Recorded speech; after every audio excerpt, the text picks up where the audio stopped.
ಮೈಸೂರಿನ ಮಾಧ್ಯಮದ ಮಿತ್ರರಿಗೆ ಪ್ರಥಮವಾಗಿ ನಾವು ವಂದನೆಗಳನ್ನು ಸಲ್ಲಿಸ್ತಾ ಕೇಳ್ತಾ ಇಲ್ವಾ?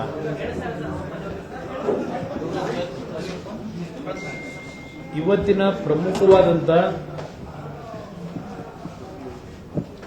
ಮೈಸೂರಿಗೆ ನಾನು ಮತ್ತು ಕೇಂದ್ರದ ರೈಲ್ವೆ ಇಲಾಖೆಯ ರಾಜ್ಯ ಸಚಿವರಾಗಿರ್ತಕ್ಕಂಥ ಸೋಮಣ್ಣ ಅವರು, ಮೈಸೂರಿನ ಲೋಕಸಭಾ ಸದಸ್ಯರಾಗಿರ್ತಕ್ಕಂಥ ಯದುವೀರ್ ಒಡೆಯರ್ ಅವರು ಹಾಗೂ ಹಲವಾರು ಜನಪ್ರತಿನಿಧಿಗಳು ಮತ್ತು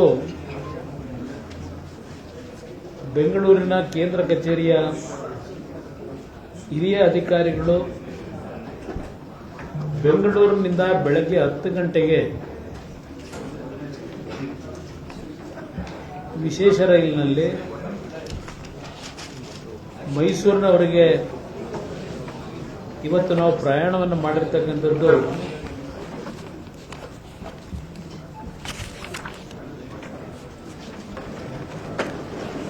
ಪ್ರಮುಖವಾದಂಥ ಉದ್ದೇಶ.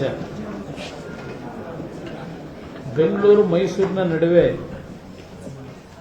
ಪ್ರಯಾಣ ಮಾಡತಕ್ಕಂಥ ಹಲವಾರು ಜನಸಾಮಾನ್ಯರು ಮತ್ತು ಈ ಒಂದು ರೈಲ್ವೆ ಲೈನ್ನ ಅಕ್ಕಪಕ್ಕದ ಗ್ರಾಮಗಳ ರೈತ ಪ್ರತಿನಿಧಿಗಳು ಅಂದರೆ ರೈತರು ಪ್ರತಿನಿಧಿಗಳು ಅನ್ನೋದಕ್ಕಿಂತ ಹೆಚ್ಚಾಗಿ ಇವರೆಲ್ಲರ ಮನವಿಯನ್ನ ಬೆಂಗಳೂರಿನಿಂದ ನಾವು ಸ್ವೀಕಾರ ಮಾಡ್ತಾ ಮೈಸೂರನ್ನು ತಲುಪಿರ್ತಕ್ಕಂಥದಕ್ಕೆ ಸಮಯ 5 ಗಂಟೆ ತಗೊಂಡಿದ್ದೇವೆ. ಕಳೆದ ಹಲವಾರು ವರ್ಷಗಳಿಂದ, ಅದರಲ್ಲೂ ವಿಶೇಷವಾಗಿ ಕೇಂದ್ರದಲ್ಲಿ ಗೌರವಾನ್ವಿತ ಈಗಿನ ಪ್ರಧಾನಮಂತ್ರಿಗಳು ನರೇಂದ್ರ ಮೋದಿಯವರ ನೇತೃತ್ವದ ಸರ್ಕಾರ ಬಂದ ನಂತರ ದೇಶದಾದ್ಯಂತ ರೈಲ್ವೆ ಇಲಾಖೆಯಲ್ಲಿ ಅತ್ಯಂತ ದೊಡ್ಡ ಮಟ್ಟದ ದೇಶದ ಅಭಿವೃದ್ಧಿಗೆ ಪೂರಕವಾದಂಥ ಮತ್ತು ಜನಸಾಮಾನ್ಯರಿಗೆ ಸುಲಭವಾಗಿ ಪ್ರಯಾಣ ಮಾಡತಕ್ಕಂಥದ್ದಕ್ಕೆ ಹಲವಾರು ಯೋಜನೆಗಳು ಇವತ್ತು ಕೇಂದ್ರ ಸಂಪುಟದ ಮತ್ತು ಕೇಂದ್ರದ ಬಜೆಟ್ನಲ್ಲಿ ಒಪ್ಪಿಗೆಗಳನ್ನು ಕೊಟ್ಟು ಕಾರ್ಯಕ್ರಮಗಳು ನಡೀತಾ ಇದ್ದಾವೆ. ಬೆಂಗಳೂರು ಮೈಸೂರಿನ ನಡುವೆ ಹಲವಾರು ಗ್ರಾಮಗಳ ಜನಸಾಮಾನ್ಯರ ಒಂದು ಮನವಿಗಳು, ಪ್ರಯಾಣಿಕರ ಮನವಿಗಳ ಹಿನ್ನೆಲೆಯಲ್ಲಿ ನಾನು ಸೋಮಣ್ಣ ಅವರಿಗೆ ಒಂದು ಬಾರಿ ನಾವು ಸರ್ಕಾರದ ನಮ್ಮ ರೈಲ್ವೆ ಇಲಾಖೆಯ ಹಿರಿಯ ಅಧಿಕಾರಿಗಳ ಜೊತೆಗೂಡಿ ಸ್ಥಳ ಪರಿಶೀಲನೆಯನ್ನು ಮಾಡತಕ್ಕಂಥದ್ದು ಸೂಕ್ತ ಅಂತಕ್ಕಂಥ ಮನವಿಯನ್ನೇನು ಸಲ್ಲಿಸಿದ್ದೆ. ಅದರ ಹಿನ್ನೆಲೆಯಲ್ಲಿ ಈ ದಿನ ಈ ಕಾರ್ಯಕ್ರಮ ನಿಗದಿ ಮಾಡಿದ್ದೇವೆ.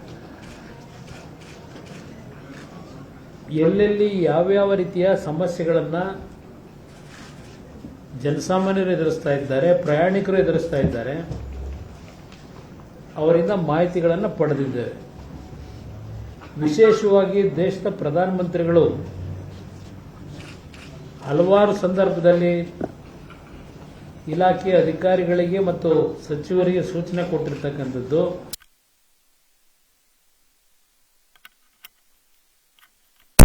ರೈಲ್ವೆ ಕ್ರಾಸಿಂಗ್ಗಳೇನಿದೆ ಆ ರೈಲ್ವೆ ಕ್ರಾಸಿಂಗ್ಗಳನ್ನು ಮುಚ್ಚಿ ಅಂಡರ್ ಪಾಸ್ನ ಇಲ್ಲ ಮೇಲ್ಸೇತುವೆಗಳನ್ನು ನಿರ್ಮಾಣ ಮಾಡಬೇಕು ಅಂತಕ್ಕಂಥ ಅವರ ಒಂದು ಕಲ್ಪನೆಗಳನ್ನೇನು ಇಟ್ಕೊಂಡಿದ್ದಾರೆ. ಆ ನಿಟ್ಟಿನಲ್ಲಿ ಸೋಮಣ್ಣ ಅವರು ಬಹುಶಃ ದೇಶದಲ್ಲಿ ಎಷ್ಟು ಭಾಗದಲ್ಲಿ ಮೇಲ್ಸೇತುವೆಗಳು ಅಂಡರ್ ಪಾಸ್ಗಳನ್ನು ಮಾಡಿ ಈ ರೈಲ್ವೆ ಕ್ರಾಸಿಂಗ್ನ ಗೇಟ್ಗಳೇನಿದೆ ಅದನ್ನು ಸಂಪೂರ್ಣವಾಗಿ ತೆಗೆದಿದ್ದೇವೆ ಅಂತಕ್ಕಂಥ ಮಾಹಿತಿ ಅವರು ಕೊಡ್ತಾರೆ. ಅವರ ಹತ್ರ ಮಾಹಿತಿಗಳಿದೆ. ಇವತ್ತಿನ ದಿನ ಈ ಒಂದು ಕಾರ್ಯಕ್ರಮದ ಮುಖಾಂತರ ಬೆಂಗಳೂರು ಮೈಸೂರಿನ ನಡುವೆ ಹಲವಾರು ರೀತಿಯ ಮೇಲ್ಸೇತುವೆಗಳು ಬೇಕು ಅಂತಕ್ಕಂಥದ್ದು, ಅಂಡರ್ ಪಾಸ್ಗಳು ಬೇಕು ಅಂತಕ್ಕಂಥದ್ದು, ಕೆಲವು ರೈಲ್ವೆ ನಿಲ್ದಾಣಗಳಲ್ಲಿ ಹಿಂದೆ ಕೋವಿಡ್ ಪೀರಿಯಡ್ಗಿಂತ ಮುಂಚೆ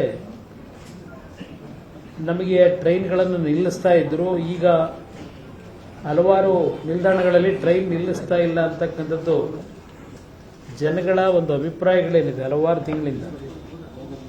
ಅದಕ್ಕೆ ಕಾರಣ ಇವತ್ತು ರೈಲ್ವೆ ಇಲಾಖೆಯಲ್ಲಿ ಬೋಗಿಗಳು ಸ್ವಲ್ಪ ಹೆಚ್ಚಿನ ಸಂಖ್ಯೆಗಳಲ್ಲಿ ಕೆಲವು ರೈಲುಗಳಲ್ಲಿ ಜೋಡಿಸ್ತಾ ಇದ್ದಾರೆ. ಆ ಹಿನ್ನೆಲೆಯಲ್ಲಿ ಹಲವಾರು ರೈಲ್ವೆ ನಿಲ್ದಾಣಗಳಲ್ಲಿ, ಅದು ವಿಶೇಷವಾಗಿ ಮದ್ದೂರು ಇರ್ಬೋದು, ಎಲೆಯೂರು ಇರ್ಬೋದು, ಮಂಡ್ಯ ಇರ್ಬೋದು, ಹೀಗೆ ಹಲವಾರು ಪ್ರದೇಶಗಳನ್ನೆಲ್ಲ ಹೆಸರುಗಳನ್ನ ಹೇಳಲಿಕ್ಕೆ ಹೋಗೋದಿಲ್ಲ. ಅಲ್ಲಿ ನಿಲ್ದಾಣಗಳನ್ನು ಎಕ್ಸ್ಟೆಂಡ್ ಮಾಡ್ತಾ ಇದ್ದಾರೆ, ಈಗ ಎಕ್ಸ್ಪ್ಯಾನ್ಷನ್ ಮಾಡ್ತಾ ಇದ್ದಾರೆ. ಆ ಎಕ್ಸ್ಪ್ಯಾನ್ಷನ್ ಕಾರ್ಯಕ್ರಮಗಳು ಮುಗಿದ ತಕ್ಷಣ ಹಲವಾರು ಕಡೆ ಏನೋ ಒಂದು ರೈಲಿನ ನಿಲುಗಡೆ ಆಗಬೇಕು ಅಂತಕ್ಕಂಥ ಪ್ರಯಾಣಿಕರ ಅಭಿಪ್ರಾಯ ಏನಿದೆ ಅದನ್ನು ಕಾರ್ಯರೂಪಕ್ಕೆ ತರ್ತಕ್ಕಂಥದ್ದಕ್ಕೆ ಸಮಯವನ್ನು ವ್ಯರ್ಥ ಮಾಡದೆ ಈ ಒಂದು ಯೋಜನೆಗಳನ್ನು ಸಂಪೂರ್ಣಗೊಳಿಸ್ತಕ್ಕಂಥ ನಿಟ್ಟಿನಲ್ಲಿ ಸೋಮಣ್ಣ ಅವರ ನೇತೃತ್ವದಲ್ಲಿ ಇವತ್ತು ಏನು ನಮ್ಮ ಹಿರಿಯ ಎಲ್ಲ ಅಧಿಕಾರಿಗಳು ನಮ್ಮ ಜೊತೆ ಪ್ರಯಾಣ ಮಾಡಿದ್ದಾರೆ, ಬಹುಶಃ ಜನಸಾಮಾನ್ಯರ ಬೇಡಿಕೆಗಳಿಗೆ ಆದಷ್ಟು ಬೇಗ ಮುಕ್ತಿಯನ್ನು, ಅವರ ಭಾವನೆಗಳಿಗೆ ಗೌರವಿಸಿ ಅವರ ಕಾರ್ಯವನ್ನು ಮಾಡತಕ್ಕಂಥ ಒಂದು ತೀರ್ಮಾನ ಇವತ್ತಿಂದ ಒಂದು ಯುದ್ಧೋಪಾದಿಯಲ್ಲಿ ಪ್ರಾರಂಭ ಮಾಡಿದ್ದಾರೆ. ನಿರ್ಭೀತ, ನಿಷ್ಪಕ್ಷಪಾತ, ವಿಶ್ವಾಸಾರ್ಹ ಸುದ್ದಿಗಳಿಗೆ ಮತ್ತೊಂದು ಹೆಸರಾಗಿರುವಂತ ನ್ಯೂಸ್ 18 ಕನ್ನಡ ಈಗ ಆಪ್ನಲ್ಲೂ ಲಭ್ಯವಿದೆ. ದಯವಿಟ್ಟು ಇಲ್ಲಿರುವಂತ QR ಕೋಡ್ ಸ್ಕ್ಯಾನ್ ಮಾಡಿಕೊಂಡು ಆಪ್ ಡೌನ್ಲೋಡ್ ಮಾಡೋದಕ್ಕೆ ಮರಿಬೇಡಿ. ನಿಮ್ಮ ಬೆಂಬಲ ಹೀಗೆ ಸದಾ ನಮ್ಮೊಂದಿಗಿರಲಿ. ಧನ್ಯವಾದ.